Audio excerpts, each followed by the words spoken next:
Banaza is summoned to another world to become a hero. Everyone welcomed him warmly, but Banaza was still confused, not understanding what was going on. He asked them where this was, but no one answered. Someone introduced him as a candidate for the next hero. Banaza looked happy and asked if there was anything unusual about this place, even though he was just a merchant. The girl explained that Banaza probably possessed hidden powers within his body. She also introduces him to his kingdom, a magical kingdom located along the Cry Road.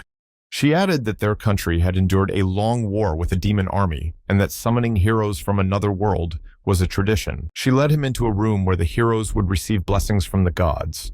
Banaza received a divine prophecy, but only saw his stats as a normal person. Everyone was surprised and didn't understand why he was summoned. Suddenly, someone screamed when they saw a blonde guy with very high stats. They hastened to beg him for salvation. The king also declared the blonde boy their hero. When Banaza tried to speak to the crowd, he was ignored. The next day, a large party was held to celebrate. Banaza went to the girl who led him away. At first, she didn't recognize him, but then she remembered. She holds his hand and asks why he is still here. She explains that opening the portal to another world was difficult, and now he can no longer return home. Banaza felt devastated when he heard this news.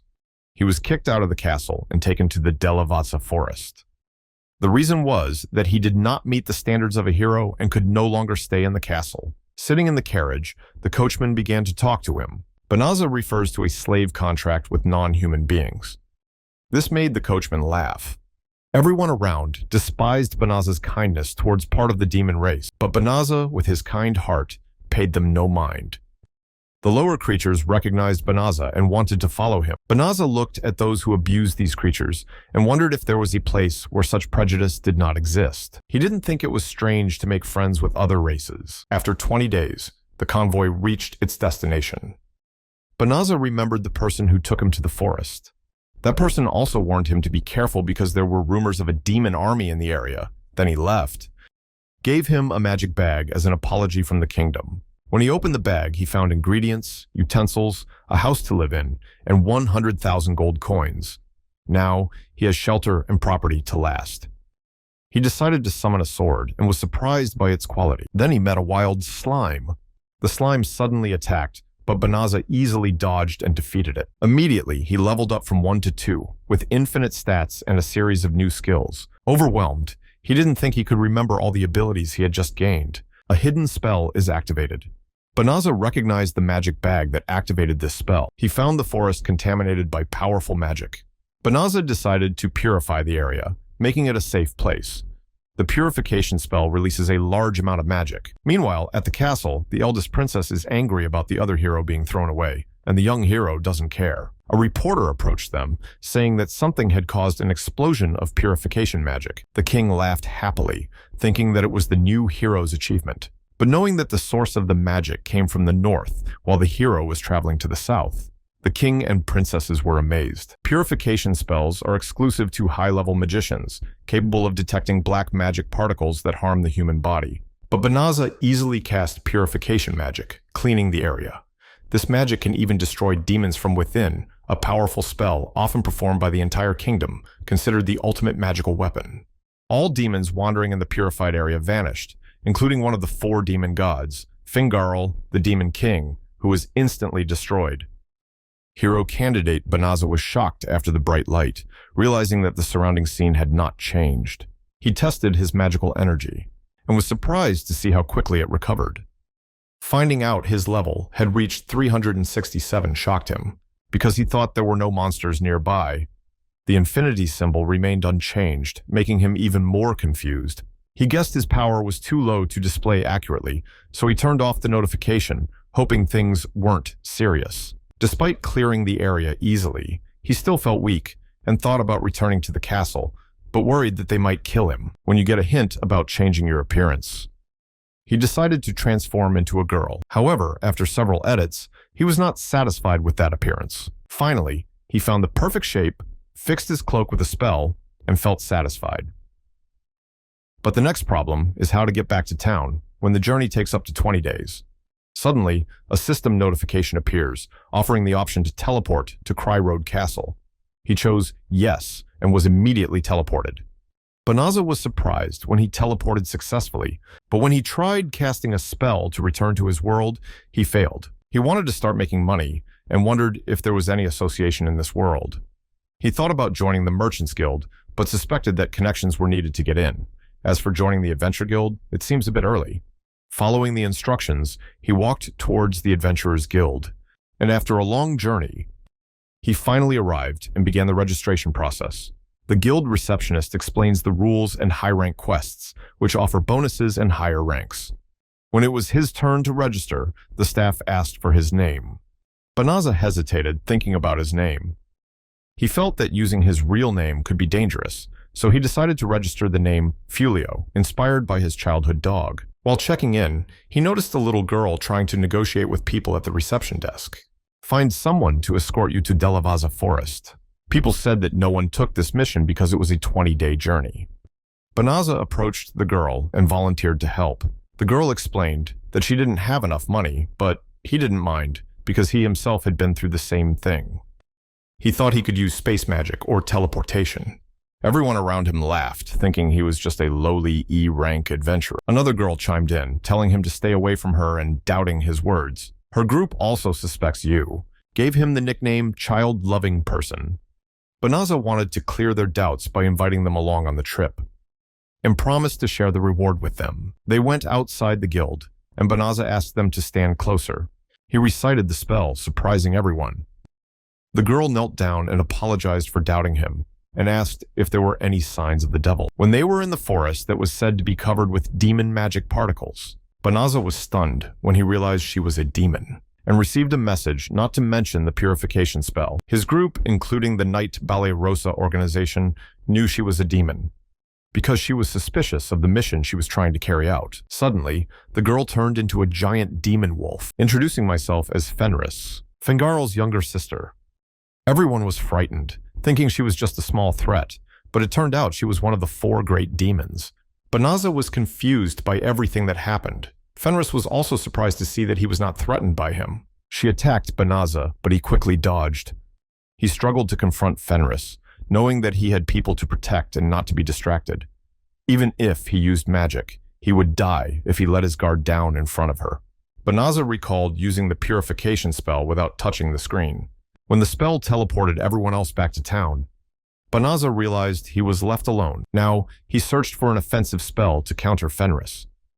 He tried every attack spell he could think of and finally used a gravity spell. This spell holds Fenris in place, but Banaza sensed she was resisting, and he struggled to control the magic. It was too difficult to keep it. He needed a spell strong enough to completely control Fenris. A notification suddenly appeared, suggesting he use slave magic. His eyes widened, remembering his old world. Banaza did not want to use that spell and continued looking for another spell. Fenris tried using a weakening spell, but it was cancelled. The announcement continuously urged him to use slave magic, but he firmly refused. Finally, Fenris surrendered and asked Banaza to kill her. She had exhausted her magic and had no more resistance. Banaza did not want to kill her. He didn't want to fight in the first place. He doesn't believe in killing someone who has surrendered, even if it's a demon. He also didn't see himself as completely human in this world, so the fact that she was a devil didn't bother him. Suddenly, Fenris transformed, and Banaza realized she was not wearing any clothes. He quickly gave her his cloak to cover herself. Fenris promises to never fight humans again for any reason, then declared Banaza as her husband, and swore to devote his life to him. Stunned, Banaza told Fenris that there was no need to go to that extent, but Fenris insisted, mentioning the law of the Wolffang clan. She even offered to be a slave or servant, but he refused. Fenris said that if he didn't accept, she would kill herself, causing Banaza to stop her and eventually agree. When Banaza found more clothes for her, Fenris suddenly collapsed. He breathed a sigh of relief, knowing she was not seriously injured. When she regained consciousness, she remembered everything and ran outside, finding Banaza waiting. He asked her if she was okay, then told her about his situation, that he could not return home and had been stripped of his hero title. He asked if she really accepted to be his wife, even though the future was still unclear. Fenris reassured him, saying that wherever he went, she would follow, and once again promised to always be by his side. Meanwhile, in the north near the forest, the human army is increasingly weakening, and asked the blonde hero if they could retreat. The blonde-haired hero, his face covered in blood, could not accept that he could die here. Banaza sat outside, waiting for Fenris to wake up. I don't know if the healing spell will work on her since she's a demon, but he decided to wait. While waiting, Banaza tested his skills. Realized gravity magic is really useful when activated immediately. He thought there were probably other useful attack spells. Accidentally discovering lightning magic, he decided to try it, curious about its effects. The system asked about the target location, and he chose a nearby rock.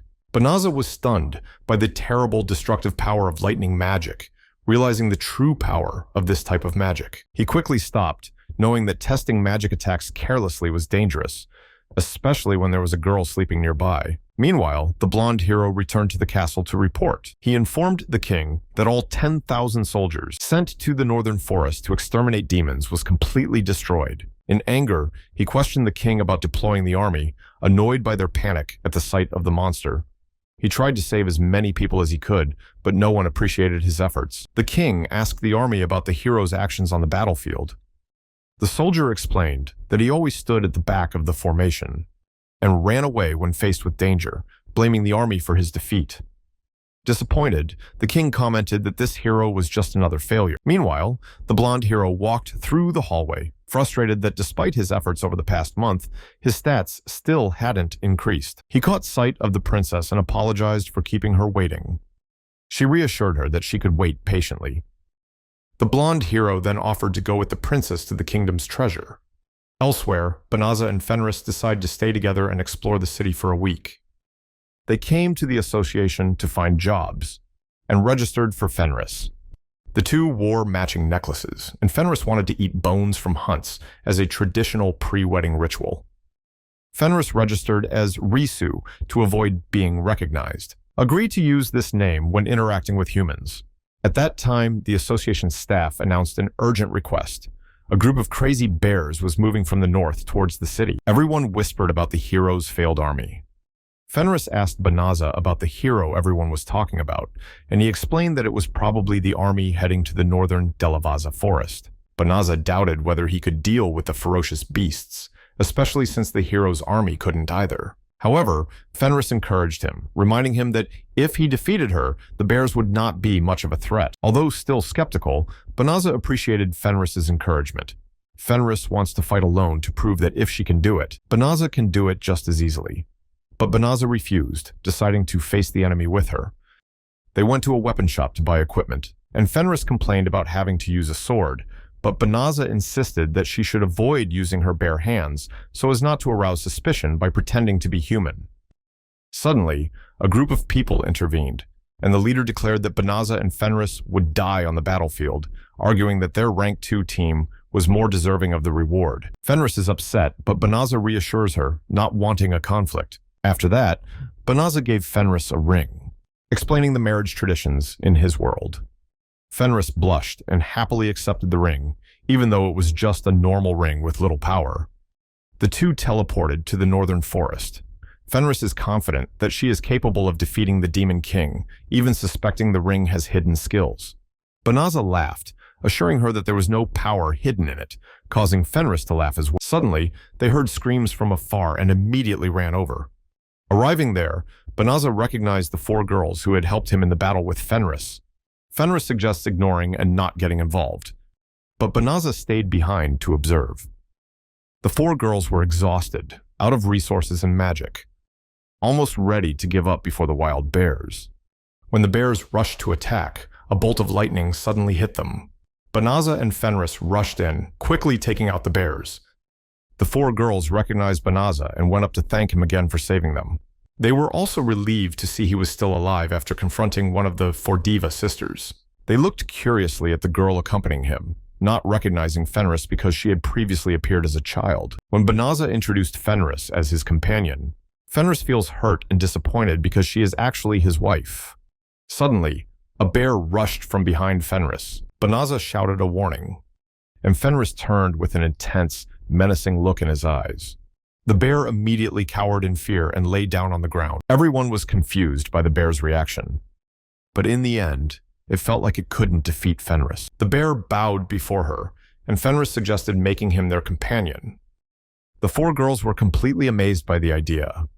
Banaza used a behavior control spell, successfully taming the bear. You said you didn't want to bring a giant bear into the city, so its appearance was changed. Barirosa, amazed by Banaza's strength, wondered who he was, having not only easily defeated the bears but also tamed them. She introduced herself as a knight of noble lineage, the eldest daughter of a fallen noble family. The short-haired girl, Blossom, recognized Banaza from her school days. The archer is Borelli, and the magician is Bolano. They bowed before Banaza, asking him to lead them to the battlefield. Banaza was surprised and refused, explaining that he did not fully understand how to use his magic, and also had to consider his wife's feelings. This made the four girls even more surprised. Fenris blushed, reassuring her that everything would be fine. She believed he could lead them. Finally, Banaza agreed and asked why they needed him to lead. Barirosa explained that the blonde hero did not dare go to the battlefield if the army could not even handle a wild bear. The king ordered everyone to become stronger and increase your level. That's why they wanted Banaza to take the lead, because he was stronger than all four of them combined. At the southern fortress of Cryrode Castle, someone reported that a powerful adventurer had defeated a pack of wild bears. The princess was happy, thinking that the hero could return to the battlefield. At Hellcat Demon Castle, Ulliminus sent a report to the Demon King about the events in the northern forest, especially about the purification spell that could destroy demons. It turns out that the blonde hero is a traitor, planning to turn the Demon King into his servant. Feeling threatened, the Demon King ordered his arrest. At the border between the Cryrode Kingdom, the center of humanity, and the Demon King's territory, lies the Delavaza Forest. Under Demon King Gaiul's orders, the Hellcat threat arrives in the Delavaza Forest to monitor any demons in the area. However, she sensed no demons or traces of magic nearby. She expected Fengarel's forces to be stationed there, as their military power was formidable despite being only one of the four great demon kings, but they were defeated. Hellcat continues its journey to discover who it is, has posed a threat to the demon army. On the other side of the forest, in Cryrode territory in the northern forest, Fulio's new team began training together. Fulio asked each member to practice with the wild bear he had captured to evaluate their abilities. As the Dark Knight Barirosa prepared to introduce herself and face the bear, she was suddenly attacked by it. This made her angry, because according to the rules of knights, it is not allowed to attack when someone is introducing themselves. Blossom then continued to attack the bear with her sword, supported by Bolano's defensive spells, and Borelli's arrow. But even if all four attacked together, they still couldn't defeat the crazy bear. Fulio and Risu felt quite disappointed. The situation was worse than they expected. After the match, they decided to go home. Fulio and Risu bought a house with the reward they received for defeating the bear, so the team would have a place to use as a base to train and hunt monsters. Even though the area is dangerous, there's nothing like the feeling of having a place to call home. They let Sabea, the crazy bear that Fulio turned into a rabbit, sleep in an uncomfortable corner. Not long after, Risu announced that dinner was ready. She had prepared fresh steaks from the wild bear they had just taken down. After all, it was a celebration because they had just moved into a new house. Risu excitedly shared that she cut huge raw steaks for each person. However, Fulio reminds Risu that for those who are not half beasts, raw meat can be difficult to digest. So he cooked the meat with the help of the team. For Risu, the freshest meat is best when eaten raw. Watching them prepare dinner, she muttered that all her efforts seemed in vain. A rich pot of soup, meat stir-fried with spring herbs, and chopped vegetable soup were served for dinner. Fulio hopes they will suit his wife's taste. Risu drooled over the dishes, surprised to see rough things turned into soft meals. She almost didn't recognize the piece of meat she herself had brought home. Observing them in the kitchen, she only had a brief understanding of what they did. Risu admires people's cooking. It's something that people put a lot of effort into every meal. The next morning, Fulio and Risu went into town to hand over the crazy bears they had captured. While the value of the goods was being assessed, Risu asked her husband if she could explore the town a bit. Fulio offers to go with her, but she refused, saying she had personal matters to attend to. He was also called in to have a private discussion with the beastmen responsible for pricing the goods, so Risu could go alone.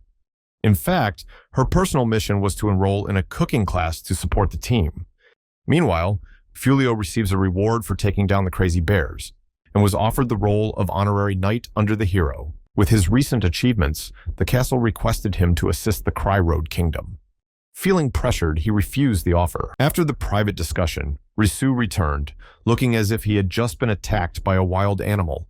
Risu had difficulty in cooking class, but did not want to share the real reason for this difficulty with Fulio. A month later, the garden outside their house was growing lushly, and the team still persistently practices to improve their skills under the guidance of the pair.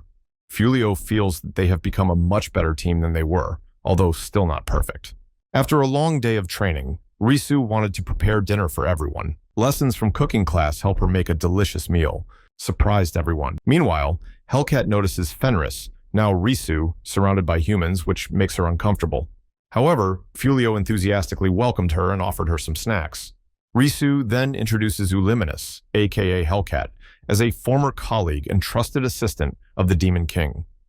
Uliminus did not believe that a human could welcome demons, doubting Fulio's hospitality. She wondered how he could be so comfortable, even with 2 demons in the house. Although confident in his appraisal skills, Uliminus was unable to read Fulio's stats, something that had never happened, even when she tested the Demon King. She shares her observations about the Delavaza forest. It was so clean that she didn't see a single monster there. She was surprised when Fulio mentioned the purification spell he had accidentally performed, realizing that it was he who wiped out Fengaril, Risu's brother, and his entire army. However, Risu had known this for a long time, so she was not surprised by Uliminus's revelation. Feeling sad for the fallen warriors would be disrespectful, as Fulio and Risu are now in another battle. To Risu, it was her brother's fault for being so weak, despite being one of the 4 great demon kings. She reassures Fulio that there is no need to worry and that everything is fine. Uliminus then asks Fulio to duel her, since he has now become a target, and Risu has chosen to side with the humans. Turn her into an enemy. When the 2 let their guard down, Uliminus planned to eliminate them.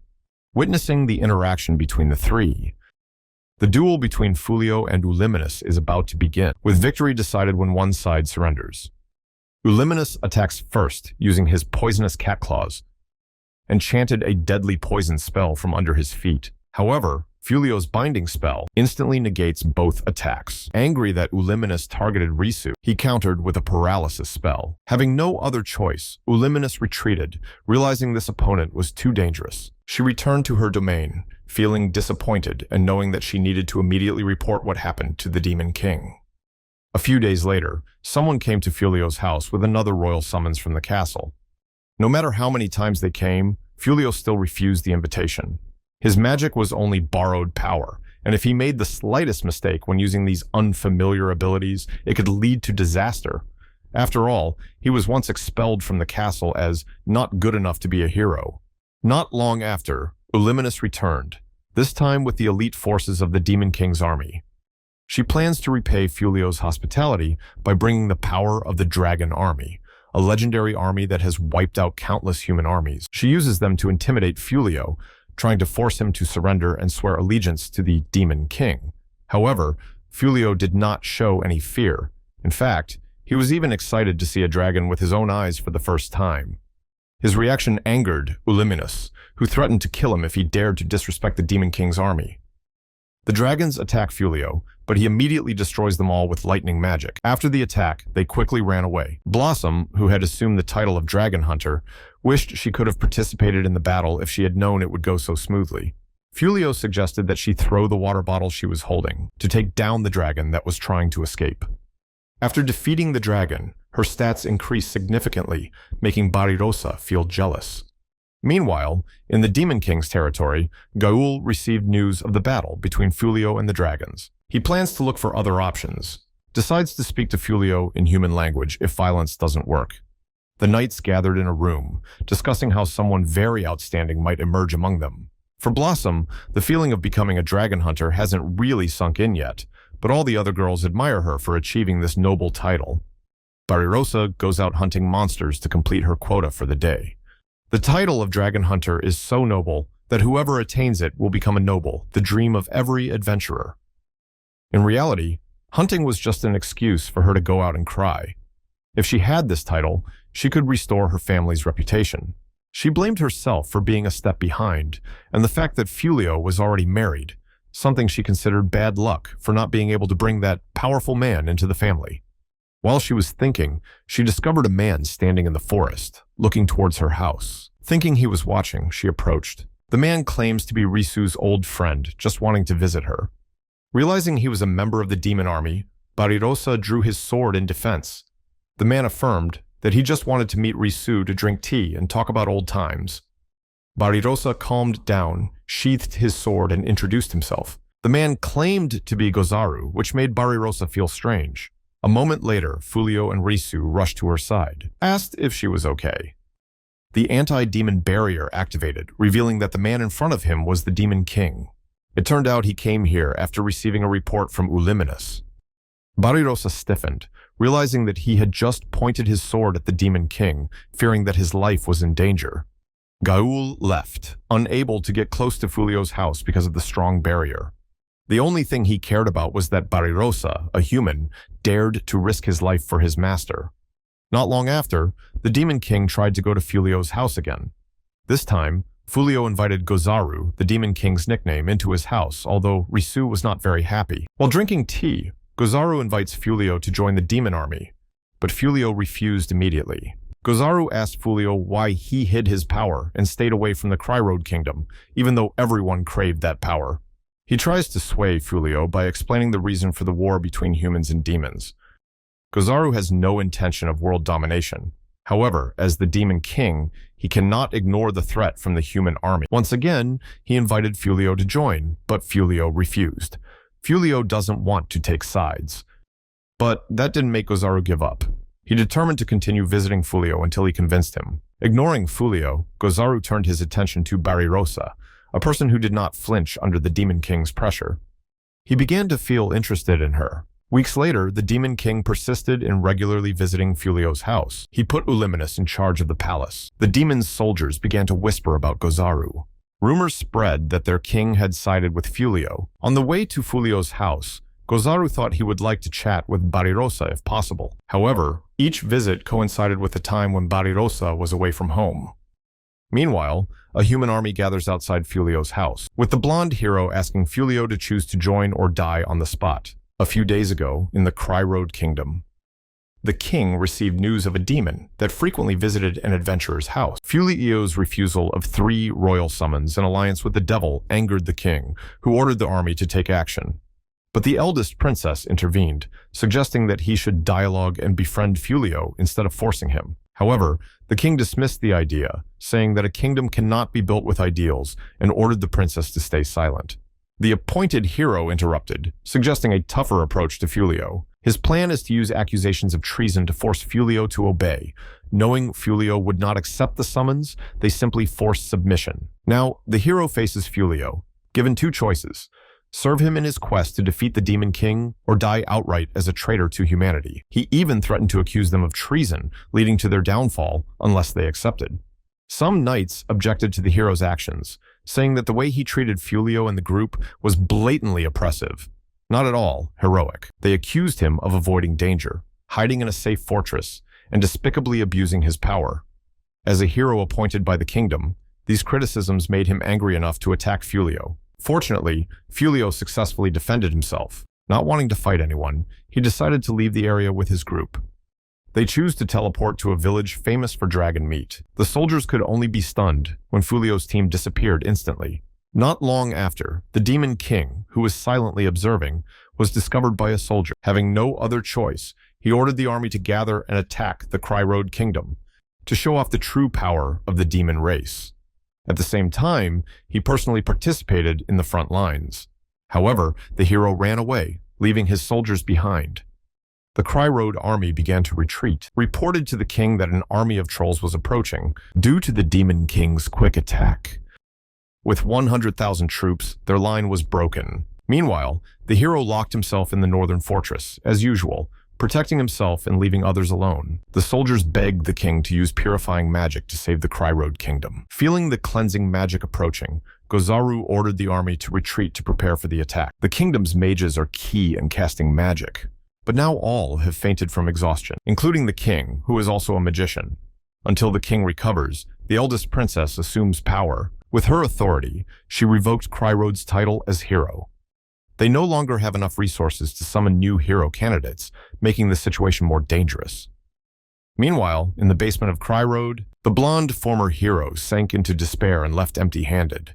However, he was still determined to defeat the Demon King, choosing death instead of living as an ordinary person. His desperation for greater power opened a dark abyss. Voices from the abyss told him to draw a sword from the depths. He vows to do anything and use whatever is necessary, even demonic power, to achieve the desired power. When I pulled the sword out of the darkness, Haya, the demon who governs light and darkness, appears, freed from the seal. When she appeared, the former hero introduced himself as the one who freed her. As promised, in return for freeing him by removing the sealed sword, she granted him 3 wishes. Meanwhile, in the ceremonial hall of the Cry Road Palace, the eldest princess summoned an oracle, someone with the unique ability to see into the future. She asked the prophet, Ashura, to find a way to save the kingdom. Purification magic was the only defense currently, and before the effect weakened, they needed a further plan. As the princess was speaking, a necklace suddenly appeared around everyone's neck. She immediately ordered all the knights and soldiers to go down to the cellar to capture the intruder. The necklace is a decapitation collar, a demonic device sealed in a vault that takes the victim's life in exchange for 3 wishes. This deal was made by the previous king of Cry Road when he defeated the Demon King at the cost of half of the continent's population. They only have a few minutes left before the demon fulfills 3 wishes. The princess asked Ashura how to survive this crisis. Ashura advised her to search for the true hero and meet him in the west. Unable to send soldiers because they all have to protect the kingdom, the princess decides to find the true hero herself.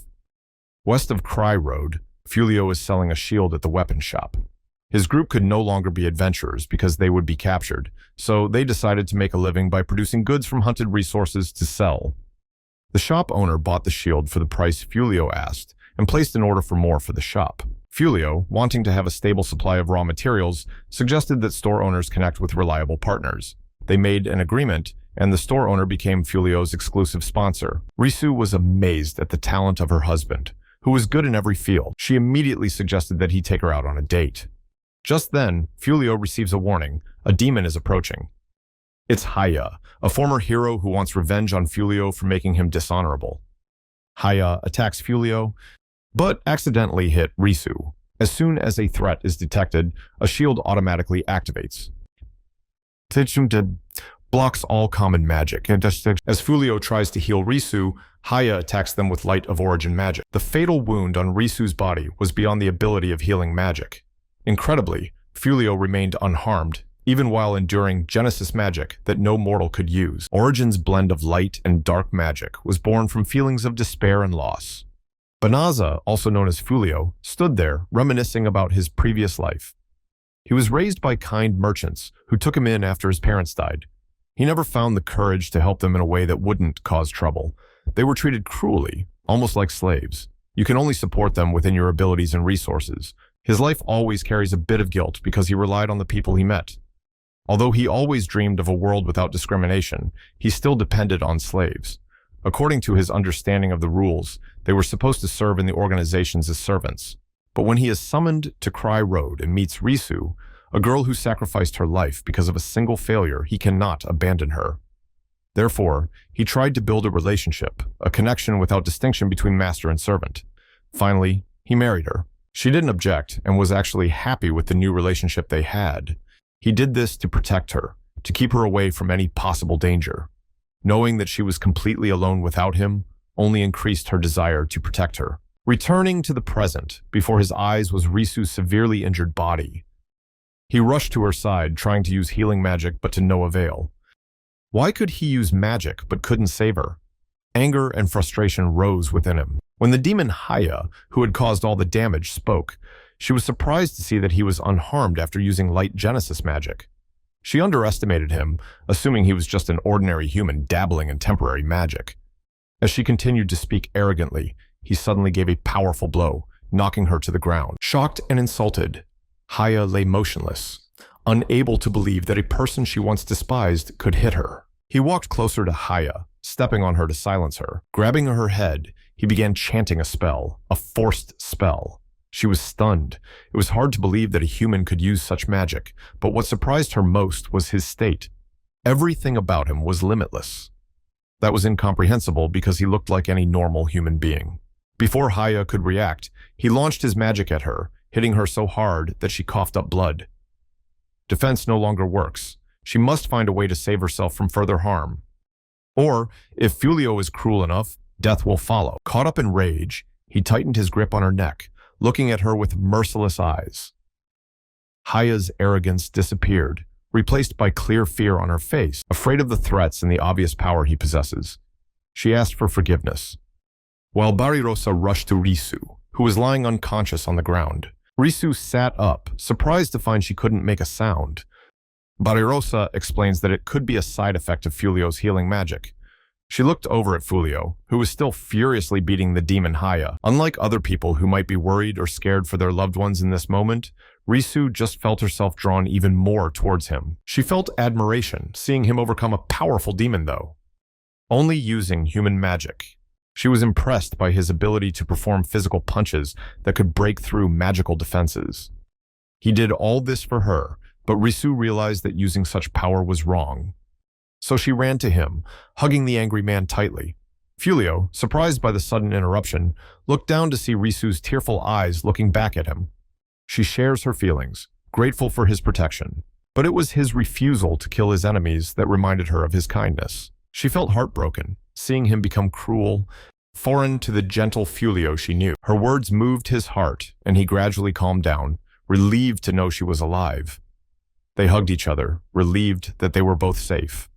On the streets of Hautau Forest, the atmosphere was tense. The queen first felt worried about the request to use teleportation magic, knowing the magicians were tired. However, the magicians ignored their fatigue for the queen's sake. She thinks deeply, searching for a true hero who can lead them through new challenges and burdens. Suddenly, the binding necklace broke and disappeared, leaving everyone confused and not understanding what happened. The queen suspected the creature had failed to fulfill its promise, despite its great power. Meanwhile, inside the castle, the former hero is avoiding the guards, being relentlessly pursued by them. He needed to meet the Empress first, with Suya standing guard at the door, preventing the guards from entering. They are waiting for the return of the monster, Haya. He expressed his desire to build his own kingdom and what he was willing to do it. Suddenly, Suya is attacked by a creature that is clearly not human. She was haunted, and immediately, her usual personality disappeared, replaced by a mischievous aura filled with malice. It was the great black mage, Damari Nasa. She thanked the hero for breaking the seal the demon sword had placed on her. As a gesture of gratitude, she granted him strength. But in a way he can control. He transformed into a giant and terrifyingly powerful creature. Together with Damari Nasa, the transformed hero seeks revenge against the royal family that sealed her away. On the way, she noticed a teleportation circle and suspected they had escaped, fearing her liberation. They flew away, eager to carry out their plan of revenge against the royal family and their descendants. Returning to Fulio's location, they waited for Haya to wake up. When she woke up, the first thing she did was apologize, even though her eyes were still closed, not fully awake. She just wondered why he healed her, an unexpected act of mercy from the victor to the vanquished. Fulio replied that killing her was unnecessary, as Risu had recovered. Barirosa quickly approached Fulio, advising him to turn Haya over to the knights so they could deal with her instead of letting her be handed over to patrols. But it seems that the monster from the castle came after the underground seal was broken. Although not too proud of his magical abilities, Fulio used them to satisfy his curiosity when the castle was attacked. He performed a memory spell to assess the situation. From what he understood, sending her back to the castle could lead to a recurrence of such dangerous events. He thought of only one solution to prevent it, a punishment for her: kill her. But Risu has another idea, making her Fulio's servant. This surprised both him and the creature, but Risu knew better. This creature possesses the power to grant dreams, a dangerous ability. To avoid future troubles, it must be kept as an ally instead of falling into royal hands. Her arguments were convincing, but her true intentions were clear to him. She wants to build an even stronger team. The idea made sense, but he needed to make sure she actually agreed, knowing this creature had caused her so much pain. In fact, it stirred up unpleasant emotions in her, but she only blamed herself for losing. She believed that she was so weak that she was defeated by this creature. At that moment, he decided.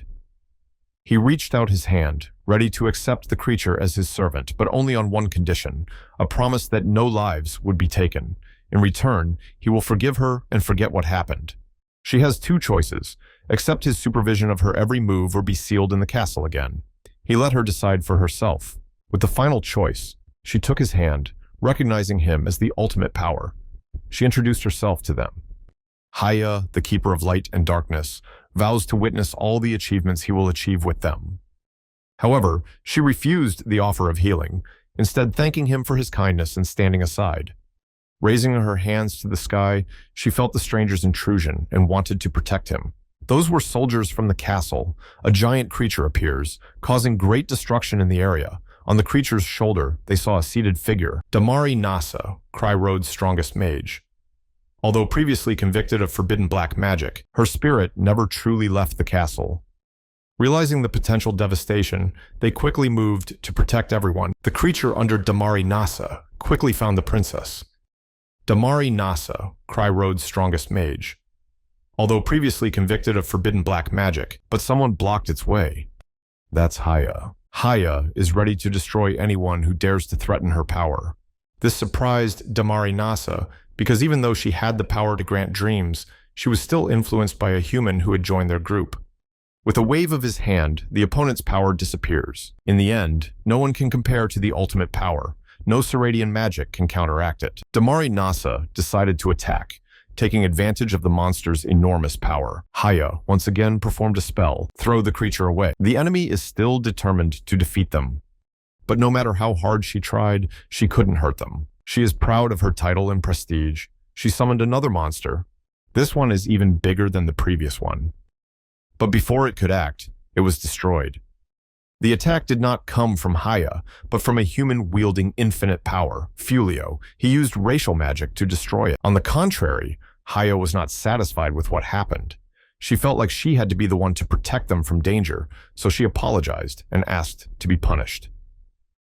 Out of kindness, he told her that it wasn't necessary. She then proposed that she would handle everything instead. Haya raised his hands to the sky and began chanting a mantra. Meanwhile, Damari Nasa saw his defeat in the blink of an eye. Haya turned her into a small ball and swallowed it. Fulio wondered if that was safe. Haya simply explained that she had separated Damari Nasa from the girl's body she had possessed and sent her into her spirit realm. It was a power that the strongest magicians of the past could use. She is willing to use her powers to the fullest, as long as it's for him. After those events, they decided to restore the town.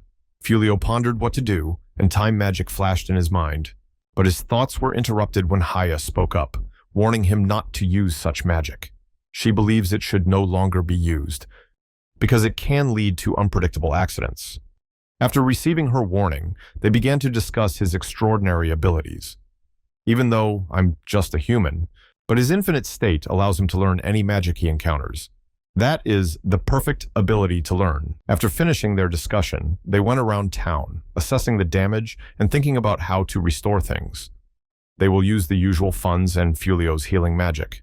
While they were walking, a shadowy figure of a woman suddenly appeared, calling out Fulio's name. That's the princess. She expressed her deep gratitude for saving the kingdom and apologized for her previous disrespect. She invites him to the castle, believing that meeting Fulio is fate since the castle's blonde-haired hero is currently suspended. She wanted to recruit him under negotiation, but he refused. He feels that being a hero should not be a duty, that will only become a burden. Even though he refused her invitation, he still accepted the reward. He accepted 100,000 gold coins, but kept only the minimum portion, spending the rest on the town's recovery. They sat on the bed, when Fulio noticed Risu's sad face. She worries he might return to her world. With the power you already have and the assets you have, she was afraid he would go back to where he came from. She couldn't imagine life without him. She needed him, so she begged him to take her with him. But he never thought about this. He is happy and content living with her. He couldn't imagine them being apart. He knew the human world could be cruel to half-demons like her, and to protect her from that, he was willing to stay. They confessed their love, and he even prepared to marry her again. They confirmed it with a kiss, one that quickly burned with desire. The next morning, a warm light shines, reflecting Risu's mood. Haya noticed this and commented on it, even mentioning that Fulio cannot return to his world. This surprised them, not because of what she said, but because of how she knew. They begin to discuss this, and it turns out that Haya has been watching them all along. This made the couple feel awkward, leading to an argument about eavesdropping on other people's conversations being wrong. But Haya only defends herself, saying that she must always watch over Fulio because she is his servant. As they argued loudly, Barirosa walked in with 3 other girls. They went in and saw a clean house and a delicious-looking meal. It's all thanks to Haya's cleaning and Risu's cooking. They felt like freeloaders in such a well-managed house. All 4 felt nervous, knowing they needed to contribute in some way. Sitting alone, Bolano pondered what she could do to avoid becoming a burden. She remembered the first time she learned how to summon fire magic. Bolano was proud of everyone, burning with a desire to learn more about magic. She decided to register as a teacher, and they discussed the benefits. Besides income from teaching, she can take classes that interest her. Meanwhile, Barirosa's group gathered in the yard. In fact, Barirosa was also thinking deeply. What should I do? The question echoed in her mind until it was interrupted when Blossom discovered Sabe had escaped.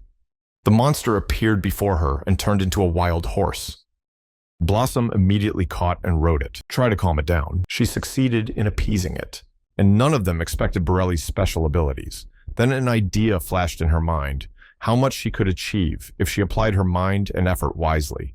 They came to Fulio with a business proposal. She can utilize Blossom's wild horses and land for farming, but when they saw the land price, they were stunned. The cost is too high. However, Fulio is never selfish, so she offers them to pay 30% of the land cost, while she will pay the remaining 70%. That made them extremely happy. They immediately began preparing the land. Fulio wants to help her with his magic, but Blossom refused. Later, Haya also arrived, offering to help on Blossom's behalf, but she refused again.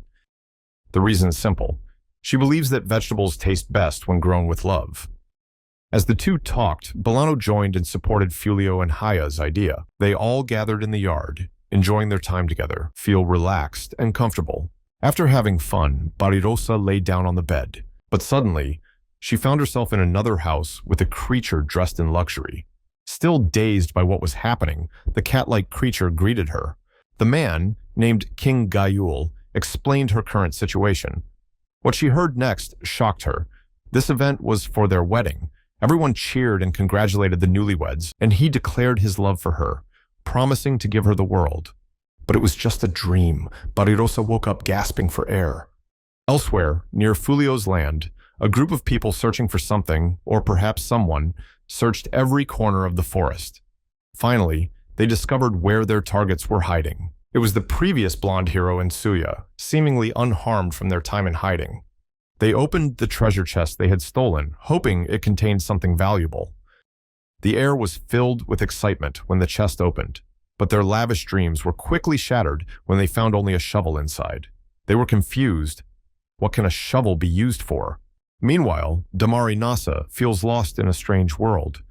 Wasn't sure where he was until Haya suddenly appeared. It turns out that Haya imprisoned Damari Nasa in his mental realm after their final battle.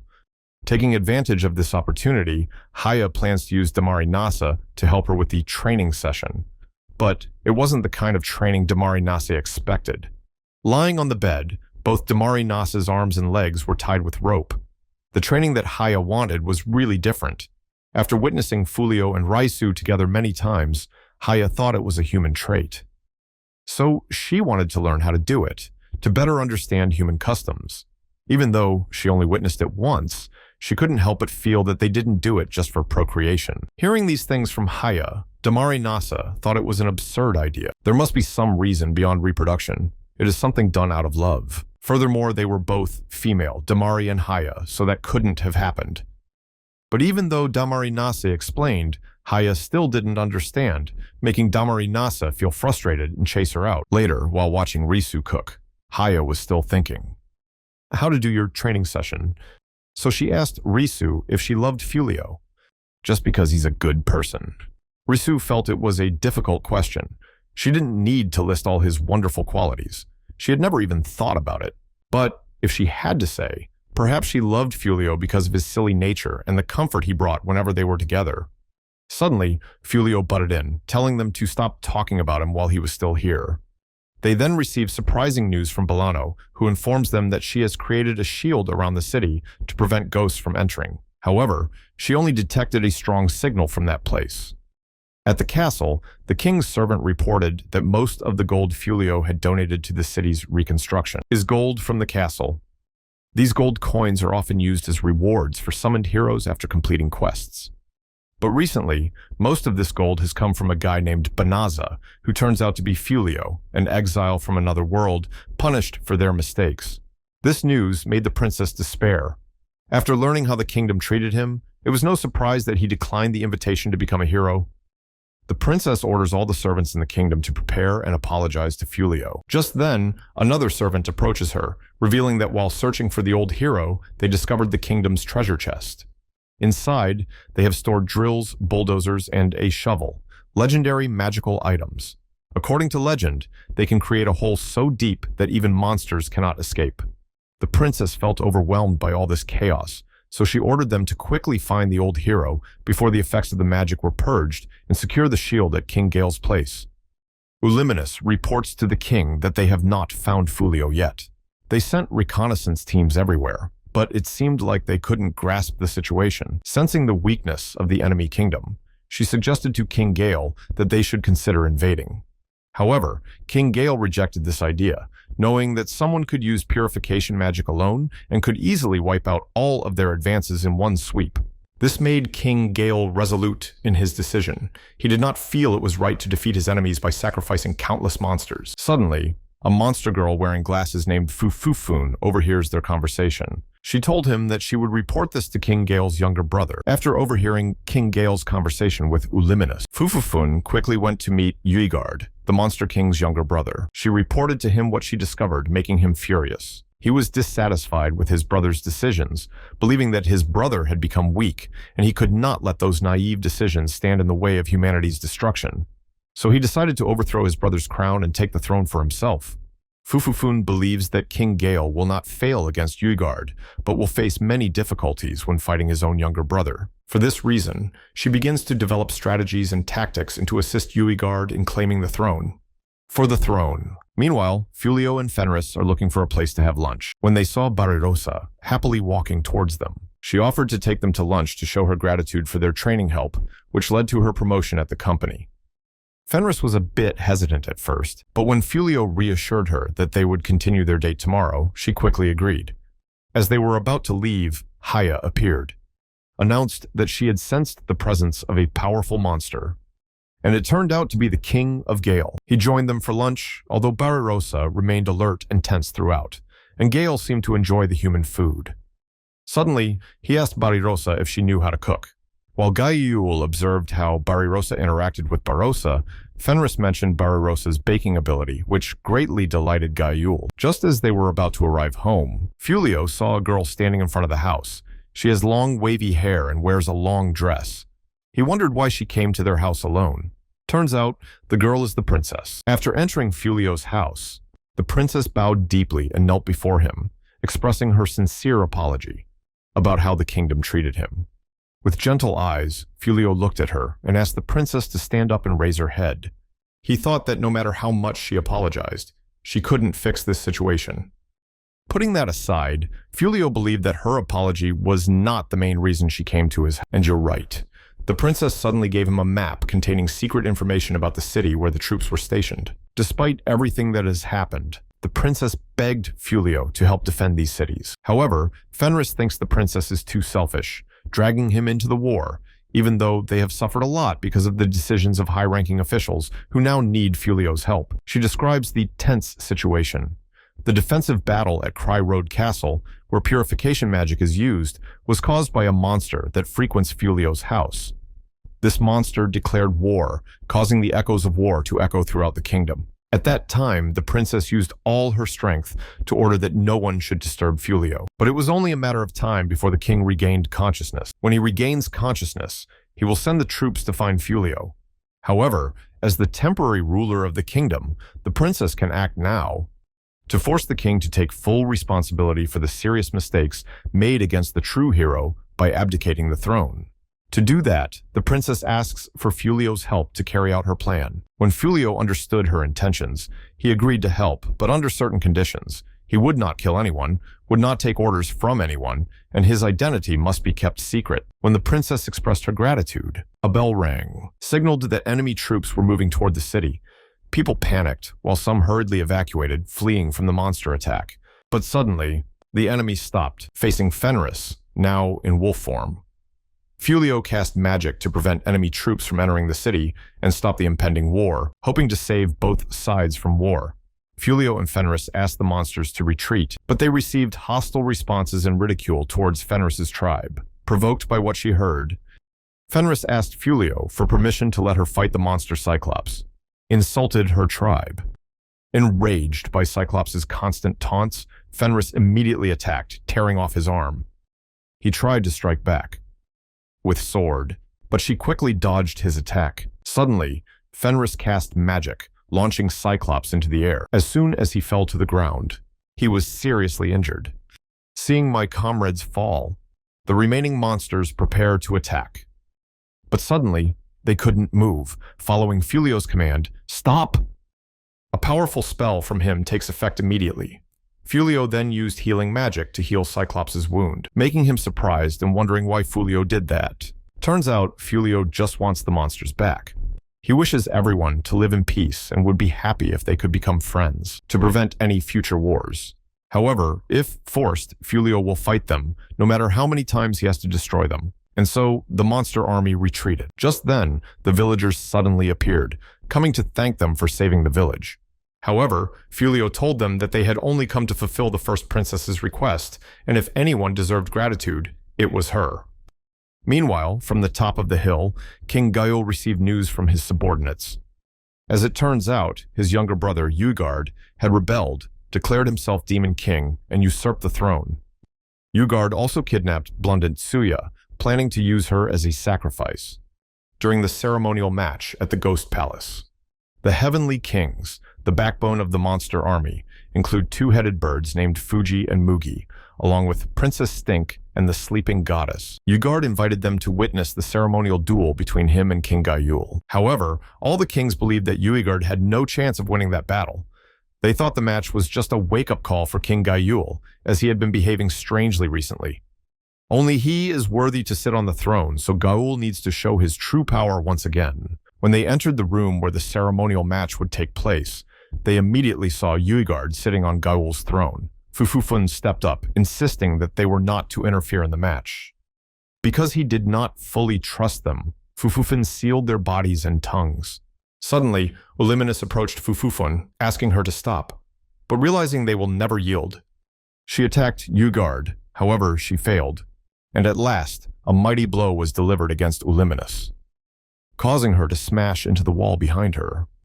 A poisonous, magical claw was ready to stab Ugard's neck, but just before it reached him, Fufufun intervened promptly. Ugard, pale, stood next to Gaul, challenged Gaul to a match. However, Gaul refused, saying he was not interested in unnecessary conflicts. Ugard responded, saying that it was Gaul's army that approved this ceremonial battle, because they believed that Gaul is no longer worthy of being the Demon King, based on his recent decisions. After hearing all from Ugard, Gaul suddenly took off his ring and abdicated his throne as Demon King. This made Ugard angry, thinking that his younger brother was just mocking him. He rushed towards Gaul, but was only defeated by a powerful blow.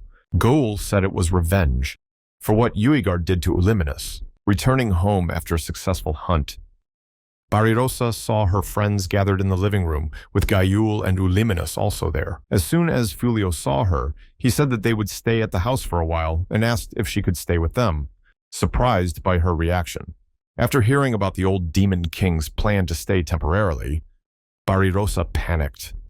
Quickly leave the room, where Gozaru and Uliminus are.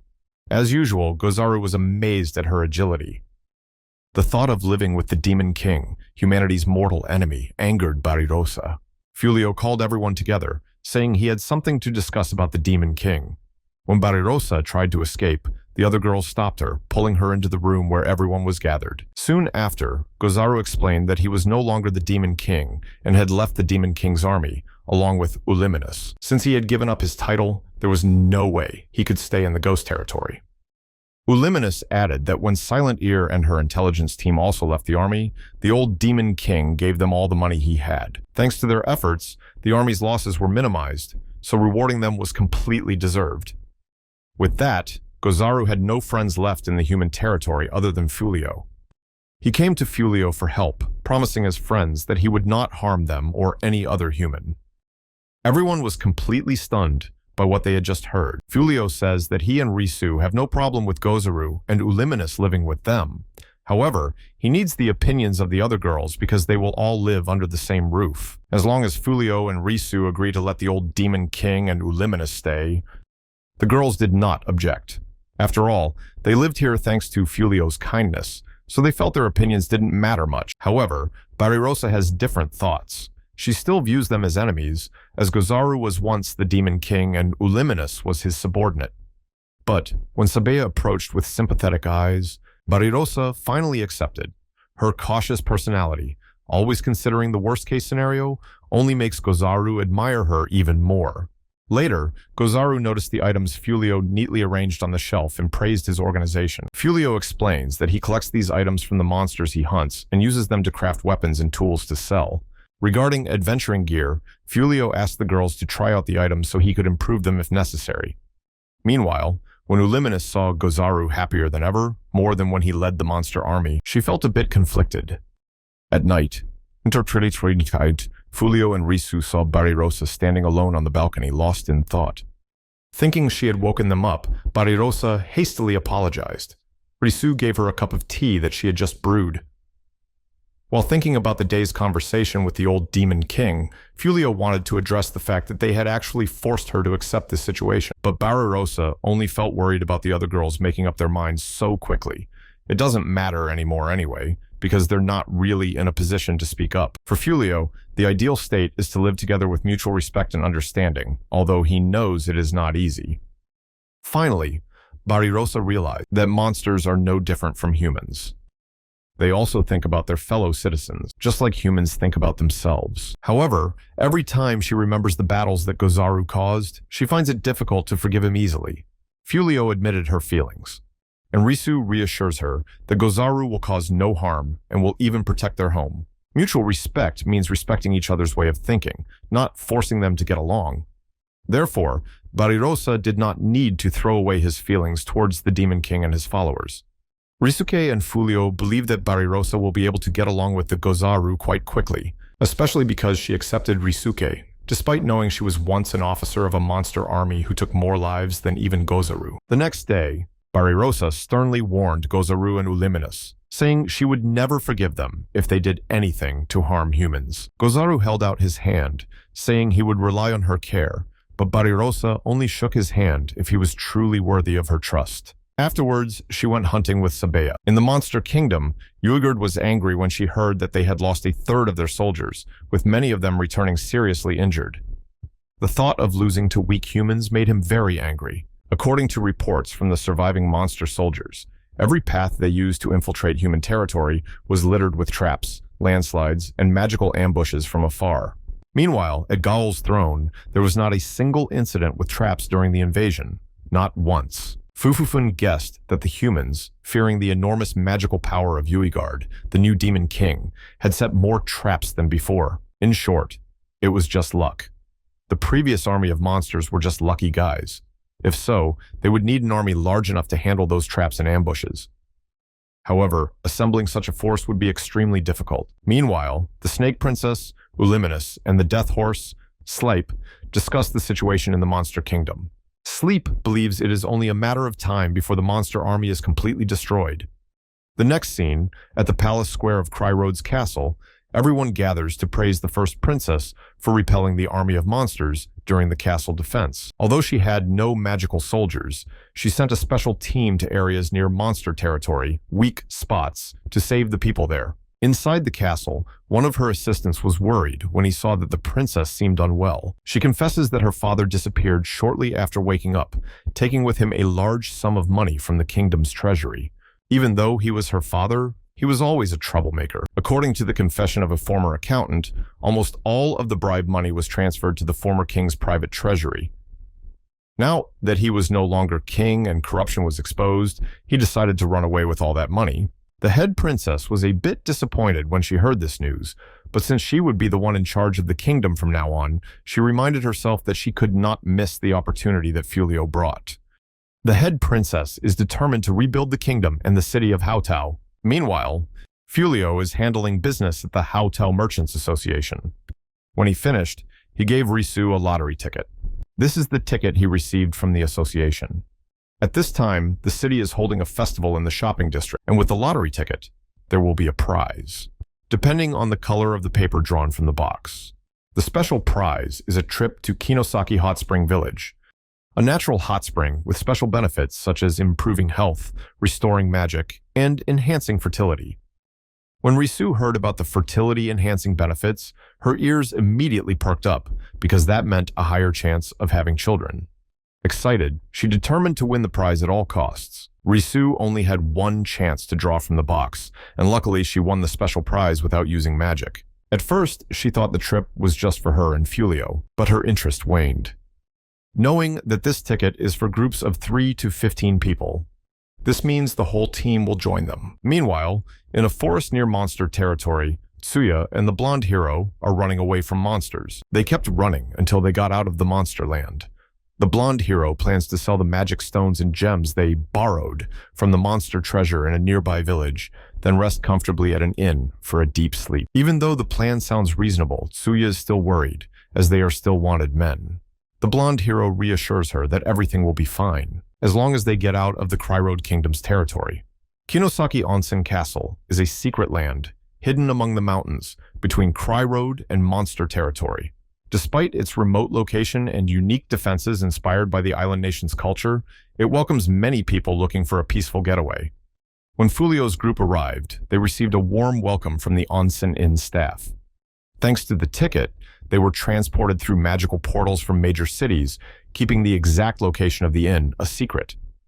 Customers cannot know where they are, and the ticket can only be used when there are at least 3 people, so it's best to enjoy the ride with the whole team. This is also a great opportunity for everyone to bond and have fun together. Fulio organized the trip for the team so they could forget about their daily duties and enjoy the trip comfortably. As Fulio was writing their names in the register, Risu quietly asked the receptionist about hot springs that enhance fertility. She received a roadmap, and the receptionist wished her luck. Each group member began to spread out and explore the area. For safety reasons, they are not allowed to bring any magical items or dangerous objects into the castle. Before long, as Blossom led the way to the dressing room, she accidentally bumped into it. A group of large men. The man looked annoyed, but the woman accompanying him calmly resolved the situation. The man Blossom encountered was actually Yugard, disguised as a human. Yugard and her companions went to the hot springs to gain favor with the humans after their recent campaign failures. Before long, Risu recognized them, and even Luminous also felt the presence of people she had worked with recently.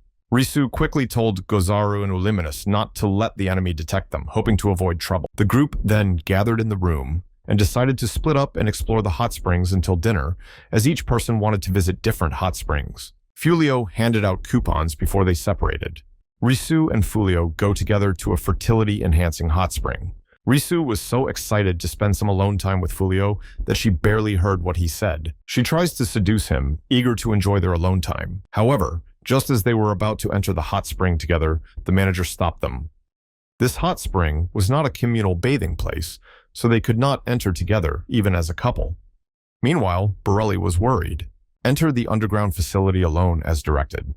This was a secret center displaying ancient texts and rare artifacts from around the world, which immediately attracted her attention. She was startled when she saw Haya appear, not expecting him to be there. When the museum tour began, they entered together. Elsewhere, Blossom is drinking beer alone near Bellano and Barirosa.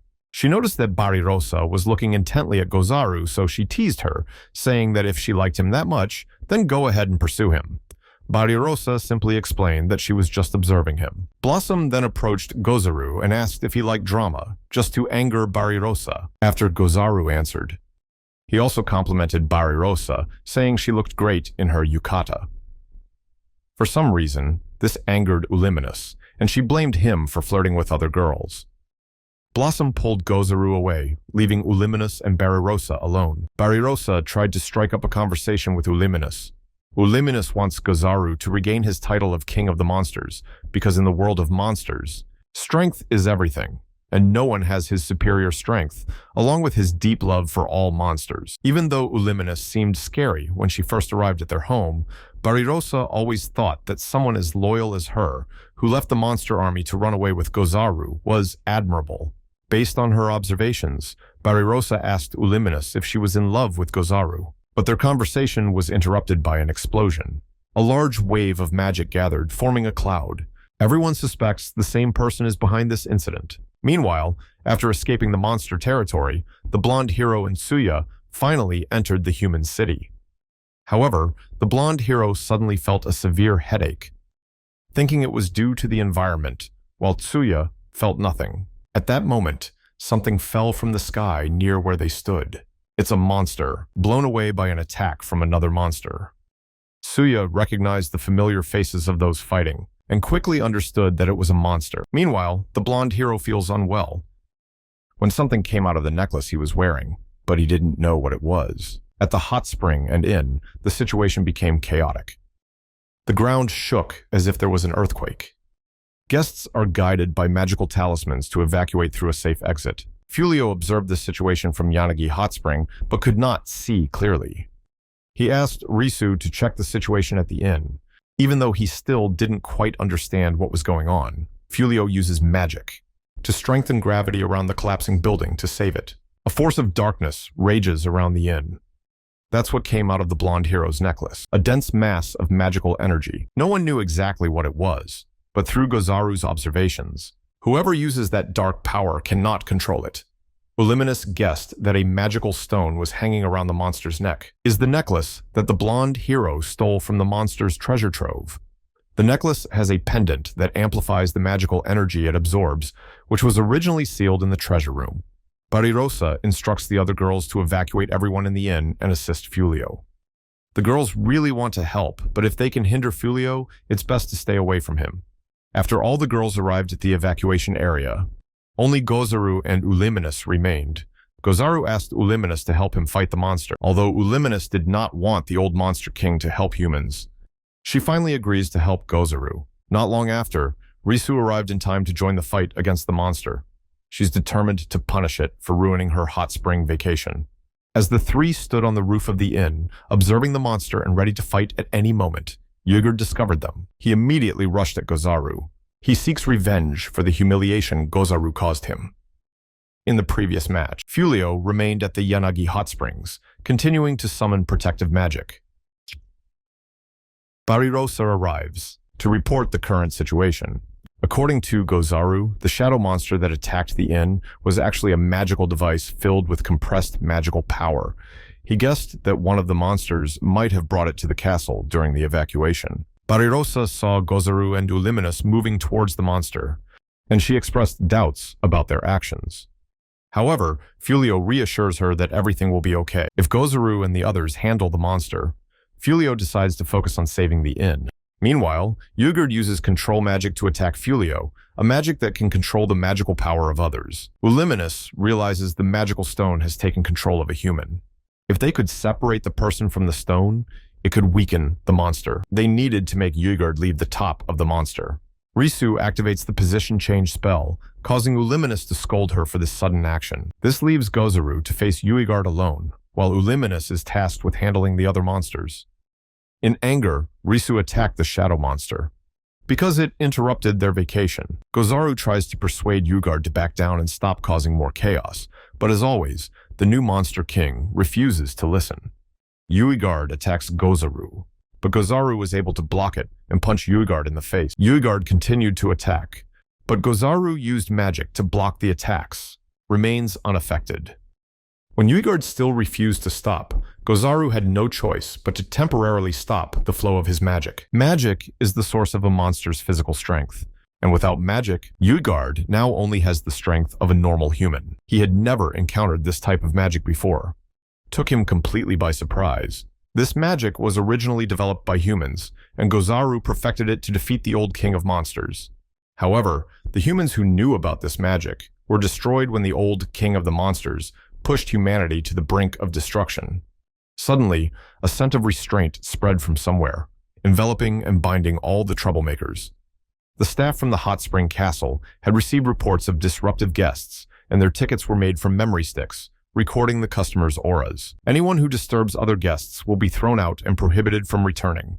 As the chaos calms down, Risu is punishing Tsuya and the blonde hero for causing so much trouble. She had definitely sucked all the remaining magic from them, even if the magic stone had been crushed. Fulio suggested using recovery magic to repair all the damage, and the staff are very grateful because of the facility's quick recovery. In response, the staff invited them to enjoy the royal hot spring with the greatest service. Everyone was eager to enjoy their hot spring vacation.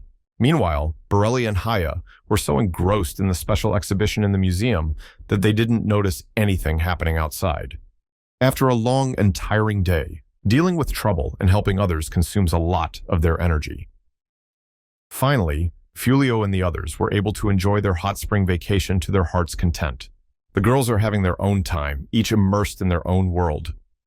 Risu slowly immersed himself in the water, absent-mindedly dreaming about having a child with Fulio. Meanwhile, the other girls were chatting happily. Barirosa teased Uliminus, saying that perhaps she was afraid of the hot springs, so she didn't join them. Feeling a bit defensive at the teasing, Uliminus decided to jump into the warm water. Immediately, she felt warmth surrounding her, making her body strangely relax. She even thought that such relaxation was not bad at all. Uliminus glanced at Barirosa, slowly realizing that her previous thoughts about Barirosa were wrong. She was not as bad as she once thought. Lost in thoughts, the other girls noticed the obvious look Uliminus was giving Barirosa, making Barirosa feel uncomfortable. Similarly, Borelli also felt that Haya was staring at her, making her a bit embarrassed. Damari Nasa, the witch who was absorbed by Hia, whispered to her, telling her not to go into the women's bathing area. But her mischievous and non-serious tone didn't stop Haya. On the contrary, Haya shared about the fun time she had with Borelli at the museum, then asked Borelli if she wanted more moments like that. This attracts the attention of the other girls, and they become curious about the relationship between Borelli and Haya. In their confusion, they began to suspect that Borelli and Haya had actually gone to the museum together. Borelli firmly denied it, trying to explain that they had been in another part of the resort. But her explanation was interrupted when Haya just calmly said that they had a secret time together, making Borelli confused and the other girls even more curious, pushing her to admit it. Meanwhile, the group of boys is in the next room. In contrast to the girls' lively conversations, theirs were much calmer. Gozaru seemed to be in deep thought. And finally, he asked the question that had been nagging at him for so long. Why has Fulio never used his full potential? What is holding him back? Gozaru learns that Fulio is an extremely powerful magician, can solve the problem much faster than his usual method.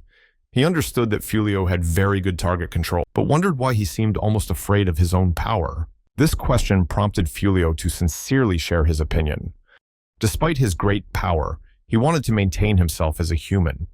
He further explains that he doesn't hate the way humans hunt to survive, not only for food, but also to craft and decorate from leftover materials. However, to him, his current power left no trace, as if it caused complete destruction. Fulio fully understood his complex position, and admitted that he intentionally suppressed his magic, never using his full potential. Gozaru listened and understood Fulio's reasons, but he gave advice. Restraining his own power could lead to stress and unforeseen consequences in the future. After bathing, they were welcomed by a sumptuous feast. In front of them was a series of delicious, diverse dishes, making people feel as if they were on cloud nine. They relax and immerse themselves in the festive atmosphere that the party brings. They eat and drink freely until they feel tired, and decided to rest. After a long day, everyone went to bed to prepare for sleep, but Risu realized that Fulio was no longer lying next to her. She went out to look for him, and found him sitting quietly, as if something was weighing heavily on his heart. It turns out that Fulio is thinking about continuing to protect the city and using his powers to do so. But, of course, he knew that he couldn't do it without Risu's help. His decision will not only benefit the city, but also their future, especially the family they hope to build together. The next morning, everyone packs their things and prepares to leave, but one person is missing, Risu. It turns out she's back at the hot springs, and there, she's daydreaming about a happy future with Fulio in their castle. Meanwhile, Ygard, still in human form, can be heard muttering curses to humans and his brother, Gozaru. He is angry at his failures, blaming them all, and was even more angry when he couldn't return to his original form because of a strange magic that Gozaru used on him. However, this magic only has a temporary effect, and he is waiting impatiently to regain his true form. After thinking about what had angered him, Ygard searched for the other angel kings, only to find that they were absent from the castle. When he learned that they were on patrol, his anger increased even more. He declared that he was their top priority, and began boasting about his generosity, including the time he allowed them to go to the hot springs. Mentioning hot springs reminded Fufufun of a memory. She recalled that the hot spring idea actually came from the silver and gold fox sisters of the Silverhorn tribe, who were often described as shy and cunning. Furthermore, she reported that it seemed like these two sisters were planning something suspicious. Interestingly, the Western Fox tribe, which once opposed the old monster king, now appears to be seeking an alliance with Ygard. Meanwhile, deep in the forest, two figures were running away. The blonde hero and Suya, who were constantly evading Kryrode's soldiers, were desperately trying to escape pursuit. Feeling frustrated, the blonde hero even cursed the people who alerted the guards about them, while Tsuya felt hopeless, as if they had reached a dead end. However, the blonde hero still holds a glimmer of hope, as long as he has his shovel. Even though they escaped, the blonde hero and Suya still faced many challenges, starting with not knowing where to go. It seemed like the guards were helping a small village in the southwest that had just been attacked by a monster army. Maybe that's why they were able to sneak away, so the blonde hero decided to go west, believing it would be a safer place. While they walked, Tsuya remembered what she overheard at the castle. It is said that somewhere between the western border and the monster territory, there is a powerful sword. This is a magical sword sealed in a mountain. The blonde hero had heard similar rumors. So they decided to search for the sword. They just need to go underground and can find an opportunity in the nearby village. However, the guards are puzzled by reports that the village is being attacked by a monster. They thought they would find a ruined village, but what they saw was the exact opposite. Instead of painful cries, they heard joyful laughter. When they asked about what happened, the villagers happily explained that no one was injured, all thanks to a man in a wolf mask, who they said was sent by the princess. They called him the Wolf of Justice. Outside the Delavaza forest, the Wolf of Justice rode a giant, four-legged creature. Control large amounts of water, even though there is no water source nearby. The water spread out, forming a rainbow. He even sent the monsters causing chaos back to their territory. The Wolf of Justice was relieved to learn that no one was injured in the commotion. He thanked his informant, Greenil himself. Since Fulio, now known as the Wolf of Justice, is having difficulty locating his enemies, he needs the help of an informant before saying goodbye. Fulio asked Greenil to contact him via the Magic Stone if he needed any assistance. After the incident at the village, the couples went to C's general store in Hautau to pick up their orders, a leather ring box and some lemons. It turns out Risu ordered these items, but for what reason? She is still dreaming about a happy family with Fulio, so much so that she started eating sour fruits because she had read somewhere that after marriage, she might crave some sourness, perhaps a sign of pregnancy. This silenced Fulio, but as the conversation continued, merchants expressed relief that their orders were delivered as expected. What made him so worried? He explained that recently, many items delivered to them were damaged or replaced with poor quality products. Many traders have become victims of this scam. Goods arrived from the supplier in good condition but arrived damaged. Most of the damaged items came from big cities. Fulio decided to investigate, and he discovers traces of magic used to hide the truth. They were deceived. While traders worry about losses, the villain was intoxicated with the thought of a perfect fraud plan. Believes he has erased all traces. The cause of the problem lies with the old king of Kryrode, the one known as the Dark King, who has been orchestrating troubles for the merchants. With him are the two fox monster sisters, his allies. However, now they feel confused and worried. Meanwhile, the guards in the castle are in chaos because a thief has escaped. The treasure beneath Kryrode Castle has been stolen, and no guard can catch the thief. It appears that the intruder used a secret passage into the treasure, a passage known only to members of the royal family. This angered the princess, and she immediately began to inventory the precious items to see what had been stolen. She knew exactly who the thief was, her father, the Dark King.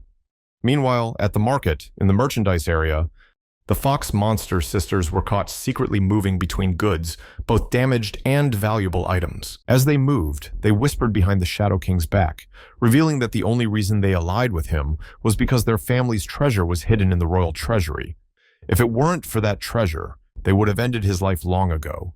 Instead, they were taking advantage of him, just as he was draining them of their magical value. They met a market inspector who was doing an inspection. Surprised, they realized this was an unusual test. The man informed them about the problem of damaged goods, revealing that the cause was magical intervention. Therefore, a new tool was developed to detect whether the goods were hidden under illusion magic, especially those cast by these two sisters. As he explained, he tested the tool on the sisters' goods and discovered something unusual. The inspector was surprised by the unexpected results, but the two sisters reacted quickly. They attacked him, causing him to faint. They then transformed another person into his form to report that everything was fine. Meanwhile, Fulio and his team were also present at the market, helping villagers check damaged items. Of course, they don't just take their work seriously. Joking conversation and fun filled the air. Even Gozaru couldn't resist complimenting Barirosa, causing her to blush and lose concentration. Surprised, she scolded him for praising him like that. Even mentioned Uliminus, thinking that she holds a special place in Gozaru's heart. However, Gozaru clarified that he only saw Uliminus as a subordinate, leaving Barirosa unsure of how to respond. In the end, she dragged Uliminus into the task to hide her shame. But before they can continue their work peacefully, an urgent report comes in. The real inspector has been found tied up, and he has lost his memory.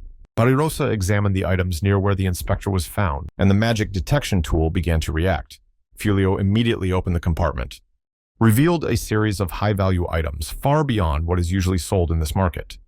They accused Rodoro, the owner of a pharmacy, of being involved in this incident. While the accusations and discussion took place, the Fox Monster sisters lurked in a distant darkness, silently observing. Rodoro was captured, and news of the discovery spread like wildfire. Rumors spread that the treasures found were actually from the castle. As they gossip about what happened, the accompanying merchant announces that the lemons that Risu ordered have arrived.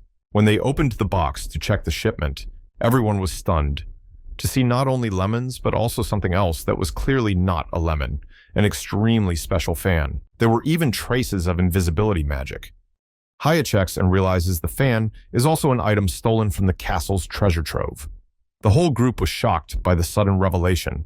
The traitor feared being jailed, but fortunately the group responded quickly. Barirosa suggested chasing the carriage towards the castle. Fulio assigns Risu to check other stores for suspicious signs, and Gozaru volunteers to go with her. Meanwhile, the twins were rummaging through the carriage but couldn't find the box they were looking for. While they were busy, Fulio and the others arrived. They not only caught the two sisters doing illegal work, but also witnessed a chaotic scene. The carriage overturned, and the bodyguards lay unconscious on the ground. This scene made Barirosa angry. She almost rushed to attack, but Fulio was able to stop her. The twin sisters saw them and claimed the fan Fulio was holding as theirs. They even promised not to harm Fulio's group, as long as he handed over the fan. Meanwhile, Risu followed her husband's instructions to check the stores. In contrast to the tense situation between Fulio and the twins, Risu's mission took place quite peacefully. The shop owners even thanked her, and she was also polite and friendly to them. Haya, after completing the mission, went to see Risu and noticed a change in her. Haya realized that Risu seems to be imitating Fulio's husband's calm, thoughtful behavior. Risu admitted that being kind felt different than before, but she was determined to learn anything if it could help Fulio. Back to the stressful situation. The Fox twins are trying to negotiate, but Fulio's group is not easily fooled. They know who the treasure really belongs to. Barirosa was still seething with anger, making bitter accusations and preparing to attack, despite the danger. The Fox twins noticed her bravery and asked her name. But that's just a trap.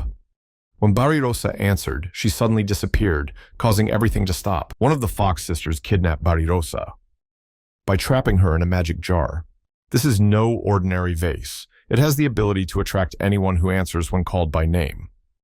Gozaru immediately tried to attack, but as his hands neared his enemies, they blocked the vase, forcing him to stop.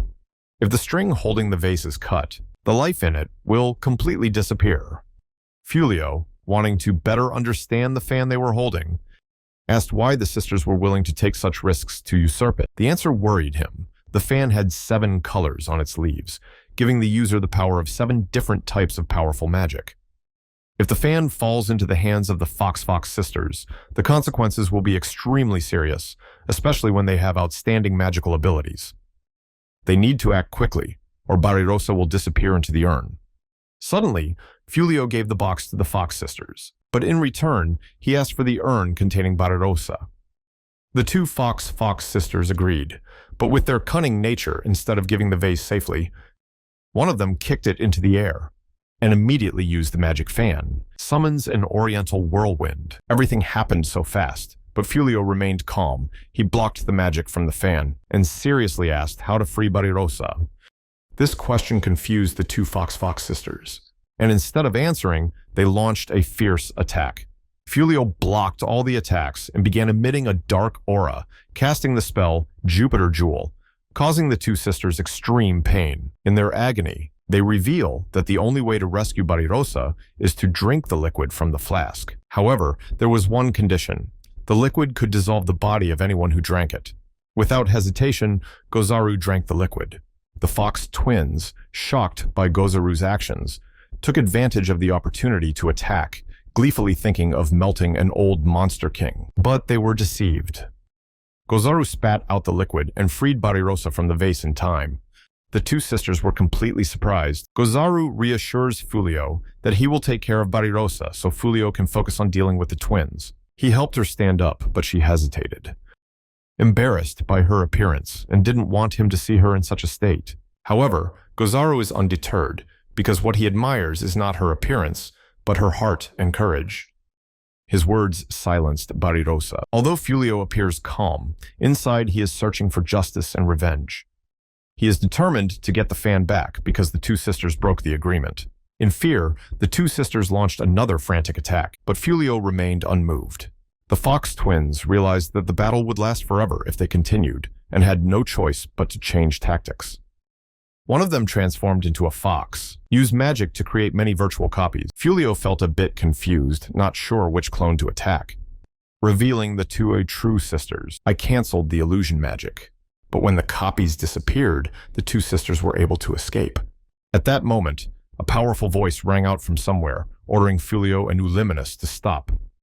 When he realized his time reversal magic had been disabled, Fulio recalls Haya's warning. Never use time control magic, as it will attract the attention of the gods. He looked around, understanding that the source of the voice could be one of these gods, trying to stop him from using the time reversal spell again to save Gozaru. Despite warnings, Fulio is determined to use magic to help his friend. Because Gozaru's injuries were too serious to be healed with normal magic, the divine voice constantly stirred the determination of Fulio and Ulliminus. Attempts to sow doubt by asserting that humans and monsters cannot truly cooperate as they are natural enemies. This strong voice tried to shake Fulio's resolve amidst the chaotic scene. Meanwhile, Barirosa wakes up and sees Gozaru lying motionless in front of her. The voice told her to rejoice, saying that Gozaru had sacrificed his life for her. Call it a successful exchange. The voice continued to remind them that Fulio had been allowed to use time control magic once, but they won't allow it a second time. The voice declared that the first time could be considered a miracle, but this time there will be no exception. Before the voice could continue, Fulio quickly created magical shields around them until the voices completely disappeared. His determination is unwavering, focused on reviving his monster friend Gozaru. He remembered Haya's advice to focus the time reversal magic on a narrower target. Fulio carefully chanted the spell, and this time, all, including Gozaru, returned unharmed, with no trace of the previous event remaining. Even the 2 Fox sisters, whom Fulio had sent flying before, were restored to their original positions. When the time reversal is successful, Barirosa turned to Gozaru and asked why he sacrificed his life for someone as useless as her. This scene is almost touching. If not for Barirosa's confused expression when Gozaru declared that she was the woman he loved, He affirmed that because he loved her, he did not hesitate, even if it meant sacrificing his life. Barirosa then tells Gozaru and Uliminis that she now trusts them both. Gozaru then tells Uliminis that he heard everything when he died, and he doesn't mind having 2 wives. For Monster King, having many wives is very normal. Both Uliminis and Barirosa became confused, each for his own reasons. Afterwards, all 4 of them reunited with the rest. Risu emotionally meets Fulio, hugs him tightly, and laments that she missed his heroic moment. Meanwhile, Haya blamed Fulio for displeasing the gods, daring to use time control magic again. Fulio responds that they cannot live happily without Gozaru, and that even though they have to face the gods, he believes that they can overcome any challenge as long as they stand together, or, as he calls it, use their strength of friendship. Meanwhile, at the Central Management Tower in the Divine World, 2 new characters appear. One of them, the voice that warned Fulio before, was introduced as Selbua, the god responsible for the Cry Road world. The other is Marin, who oversees the world of Parma, where Fulio once lived. These 2 gods discuss a mistake in distributing blessings. Fulio's time control magic not only affected time, but also nearly caused the Cry Road world to collide with another world. In particular, a particular blessing, which should have been given to 2 different people, was accidentally given entirely to Fulio, leaving the other person without any blessing. Selbua doubts Fulio's ability to control these blessings, and the chapter ends with Selbua assigning Tanya Reina the task of monitoring Fulio, ensuring he does not use divine magic. The blessings that Fulio received are still unknown, along with the mystery of his stats skyrocketing past level 1. A mystery, or maybe just a reality that had to be accepted. Meanwhile, the Fox Monster sisters have returned to their base in the western forest of Monster Territory, only to discover it had been destroyed. As it turns out, the blonde hero has taken over the base, wearing cursed battle armor and causing chaos in their absence. After being hit by Tanya Reina's magic, the blonde hero finally woke up, only to be immediately confronted by an angry mob of humans and 2 Fox Monster sisters. The blonde hero and Suya were able to escape with the help of a magical shovel. Meanwhile, after successfully descending from the Divine World, Tanya Reina begins to hunt down Fulio. However, she realized she was in the wrong place, far from her target, and instead fell into the blonde hero's territory. When she finally moved to the right place, Fulio felt her presence, but told Haya there was no need to act, because there is currently no threat. In the village of Haotao, Fulio and his team are participating in the opening ceremony of their new store, Furisu General Store, a joint project between Fulio and Risu, displaying the group's special products. The event went smoothly. Blossom displayed the fresh vegetables she had just harvested. Borelli brought her monster horse, and Bolaño displays talismans made from minerals combined with defensive magic. Risu was a bit hesitant when introducing his special product. She and Barirosa made handmade lemon cakes, but they have difficulty determining the price and have not yet decided to sell them. Risu also felt uncertain about his product. However, when Gozaru discovered the cakes, he eagerly put them on sale. Customers found the aroma pleasant, but thought the cakes seemed too large to buy. However, Fulio did not accept that response. He cut the cake into smaller pieces, making it easier for customers to buy and enjoy. Risu felt encouraged when she saw customers enjoying the cakes she and Barirosa had made. Fulio continued to encourage his wife, saying they would never know the results if they didn't try. Turns out it's been a year since Fulio was brought here from another world. Gozaru discovers that Fulio has long dreamed of opening his own store, even before coming to this world. In the previous world, Fulio envisioned a store that welcomed all customers regardless of race or background. In the past, even beastmen merchants were not welcomed by humans, but Fulio always treated them as equals. Fulio is extremely grateful to everyone because without them, he and Risu would not have been able to start their own business. The entire team shared Fulio's vision for the store and thanked him with a large bouquet of flowers to celebrate his success and support. Elsewhere, Bolaño receives a gift from Fulio and Risu, a beautiful brush. But soon after, Bolaño suddenly collapsed, foaming at the mouth, when she realized that her teaching session would begin the next day. Bolaño went to his first lecture, tried to calm down by looking at the brush she had received. But in her anxiety, she accidentally sat in the students' area. After a moment of silence, the students recognized her and gently reminded her that she was a professor and should stand at the front. Bolaño started whispering to herself, her voice so soft that even people nearby couldn't hear it. The students encouraged her to speak louder, but this only made her more confused. Her cute action made the students feel excited, unable to hide their joy. They even cheered, "You can do it, Professor Baleno." Meanwhile, Fulio and his team continued to operate their store. Borelli became very beloved by the monster horses, who became very attached to her. Fulio gave her a magical tool to help manage the magical beasts. Greenel and the silent listeners, those who served Gozaru during his time as the Monster King, now assist Borelli with work requests. Fulio advised Borelli to let Greenel and the silent listeners help, and thus, Greenel finally accepted Borelli's proposed payment for their help, even though she had previously refused. However, later, Haya is caught reading Borelli's secret book.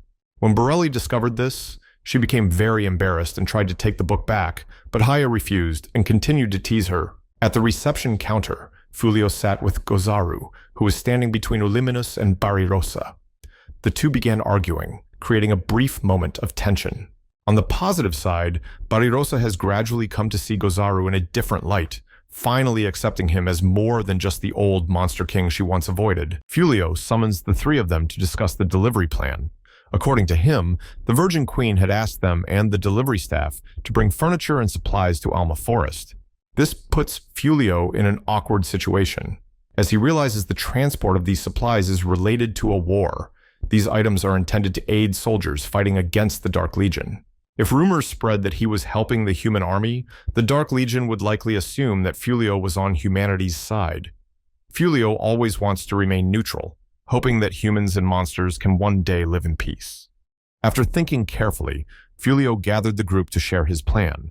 Risu, with her sharp intuition, was the first to announce the information, and Fulio confirmed that she was right. As the group reviewed the details, Fulio expressed his desire to bring peace to both sides, although he knew they could not remain neutral forever. Uliminus warns that the current peace is only temporary, held thanks to Fulio's power. The Dark Legion does not want to confront him, while humanity believes that Fulio will protect them when the decisive moment comes. Despite the warnings, Fulio still hopes he can bring peace to both sides. The group decides to deliver the goods themselves under the name the Wolves of Justice. They all wear wolf masks, except for Barirosa, but hiding their identities seems pointless, since everyone knows who they are. Before leaving, Fulio visited the kingdom of the Virgin Queen to discuss the conditions you want to establish. First, he asked the queen what she hoped to gain from the war and how she believed it would end. Meanwhile, hope in the hearts of humanity is gradually fading because they still have not received it, the supplies and food they expected. Barirosa's team, including Gozaru and Uliminus, under the name Wolves of Justice, arrived just in time to deliver the relief supplies. After Barirosa presented a letter from the Virgin Queen, McJollo, commander of the Carrowed Knights, ordered their arrest. He suspected that the queen had called off the attacks and claimed that the letter was a forgery. However, with the magical map delivered by the queen, Barirosa confidently presented enough evidence to prove that they were indeed acting on her direct orders. They also have a magic stone to confirm the other team's location. Barirosa and others went on to demonstrate that, although they were assisting humanity, Fulio and Risu were with the Dark Legion to negotiate a ceasefire. They used Haya's water mirror magic to prove this. Through the water mirror, Lichsteed Sleep, commander of a portion of the Dark Legion, stepped and confirmed that he was leading his troops in the negotiation effort. Sleep immediately recognized Risu, still in her wolf form. Risu firmly told Sleep that she was not on the side of any army, and acts only for the ideals of her husband, Fulio. Fulio stepped down from Risu's side, introduced himself, and declared his intention to negotiate, demanding that Sleep's army return to their territory. Sleep recognizes Fulio's strong influence, as even Risu, who was once as fierce as her late brother, has been influenced by him. Sleep transformed into a monster and freed the Dark Legion from the restraint Fulio had imposed on them during his introduction. Furthermore, Sleep amplified the power of his army, making them feel stronger. William, one of the commanders, realized that the Dark Legion was preparing for battle, and understand that they will not easily agree to a peace negotiation. The scene switches back to Fulio, asking the Virgin Queen how she thinks the war will end, and then asks the same question to Gozaru, the old monster king, in two parallel scenes with the Virgin Queen. Fulio gets his answer. Gozaru wants to reclaim their homeland, have the freedom to travel without having to disguise himself as a human, and most importantly, be able to demonstrate his power without restrictions. On the other hand, the Virgin Queen wishes to reclaim the northern lands that the Dark Legion has occupied and completely separate human and monster territories. She added that they wanted to live in peace, away from the dangers of Malseum or monster magic. To Fulio, it is clear that not only are the desires of both sides conflicting, but each side believes that they cannot coexist without harming the other. Realizing this contrast, Fulio defined peace in his own way, a state in which each can live without harm to the other with mutual respect for life and livelihood. With his power, Fulio creates a magic circle of purification that threatens to make the Dark Legion disappear. This scared the Dark Legion, as this type of magic had never been performed by an individual, especially a normal human. However, it was later revealed that Fulio only used the circle of purification to threaten the Dark Legion. I have no intention of doing it right now. He concluded that there was no other choice but to make himself the foundation of trust, with the goal of convincing the Dark Legion that peaceful coexistence with humans is possible. This brings Sleep back to a conversation he once had with Gozaru.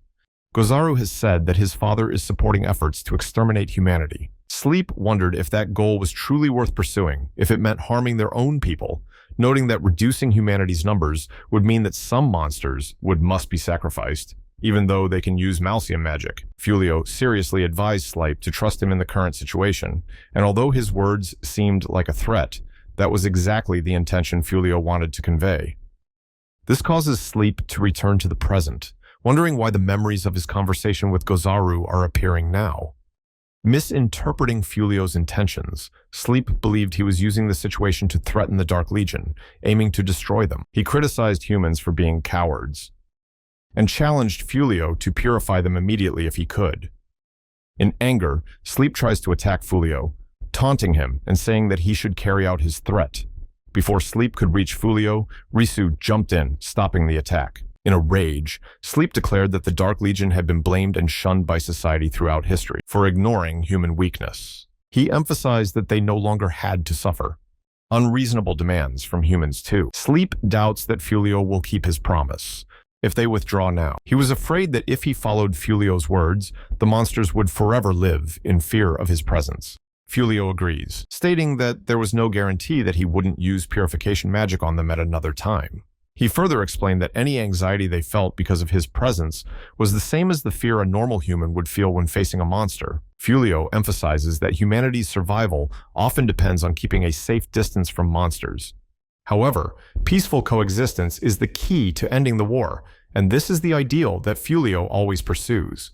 To prove that humans and monsters can live in peace, Fulio openly shows his affection for his wife, Risu, in front of everyone. Ultimately, Fulio convinced the Dark Legion with an agreement that the human forces would also retreat and stop attacking them. Hearing Fulio's words, Sleep expressed that he placed his hope in Fulio because it reminded him of an old friend who also had the same vision of peaceful coexistence. With that, Sleep led the Dark Legion in retreat. However, on the other side, when the human army saw the Dark Legion retreating, instead of following the agreement and retreating, Magjolo led his army to attack, thinking it was the perfect opportunity. Gozaru uses Malicium magic on Magjolo, and immediately they realized there were monsters among the wolves of justice. Gozaru asked Magjolo if he was willing to sacrifice the lives of his soldiers out of hatred, the same question he once asked Sleep. Magjolo quickly ordered his soldiers to retreat, following the Virgin Queen's instructions. Gozaru praises Magjolo as a reasonable man, and even revealed that the leader of the Wolves of Justice was actually a human. Gozaru further explains their mission as the Wolves of Justice, emphasizing their desire to achieve peace between humans and monsters. After the plan was successfully carried out, Fulio and Risu walked together on the way back. The couple talked about having children, and Fulio begins to wonder why they haven't received the good news yet. At that time, they met a little girl who fainted from hunger. When the smell of delicious food spread to her, the little girl woke up and immediately started eating greedily. Fulio asked her what her name was, and she introduced herself as Wine, a wyvern of the dragon tribe. Wine remembered what happened before she fainted. She had gotten lost after her group got separated while flying. Despite his small appearance, Wine is still considered a child by Dragon Clan standards. Fulio gently wiped Wine's face, and suddenly the little girl called him Dada, surprising both Fulio and Reese. Wine explained that since they fed her, they were a kind couple, so she decided to call them Mama and Dada. This was an almost unbelievable coincidence, since they had just been talking about starting a family. This scene reminds people of a moment in Sword Art Online, when the main characters also adopted a little girl.